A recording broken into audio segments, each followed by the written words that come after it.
Here I'm going to show you how to make a database using an existing database model, enter information into it from an Excel spreadsheet, and analyze that data with any existing application in the system.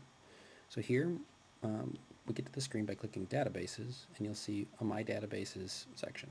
These are databases that you've created with templates that exist in the system or ones that you've defined by yourself. If we want to create a new one, we can click New Database. We'll make a new database by clicking in a title and giving a description. After we click Create, we see we have two things to do. We can add members to this database, so people who we want to be able to edit and comment on information that we add. So we'll add this user and we can adjust their permissions accordingly, so if we just want them to be able to comment on it. And then we need to select a database model. Now, a database model defines the inputs and the forms that are used to kind of save the data. So we can use any of these databases that other people have already defined. So here we have 3 different templates for storing mice information. So we can click on the link to get more information about it. So this one just has one form, the follow-up date, birth date, death, mouse ID, and genotype. So that looks like the one we want to use. We'll click on the O to add it, and that's the model we've used. Now when we go back to our databases section, we'll see we've created this new database. So when we click on here, we see that we already have the forms entered, so we can add an entry using the web forms. So give it a birth date of a year before that, still alive, give it an ID of 1, and we'll say it's a wild type. Click on next, and it'll pop up with another form if we want to add it.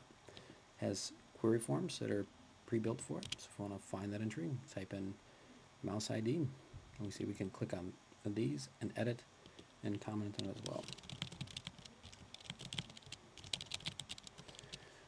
These comments are then saved with the entry. We can also delete the entry and the associated comment with it as well. We can browse our database. We see we have no entries, so it just pops up with a blank form. We also have a place to batch upload from an Excel file. So we can choose an Excel file that contains the columns and information we want to add to this form. So the Excel file will look something like this, where we have the variables in the template, the short names for the variables, and the name of the short name for the template as well. So it was survival.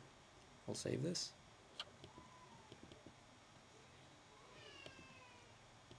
Click Save. We can then upload this file. You see that our information has been saved. We can find associated entry for mouse ID 1. See it's a knockout. And if we want to run any applications that already exist for this database, we see they're listed here. So we'll click on Survival Analysis. It will send a request to the server, and then it'll save the results to our notebook as new results. So we have new results that have been added. We'll click on this section. When the server has finished processing, we'll see that we have a survival curve that appears for our knockout and wild type mice.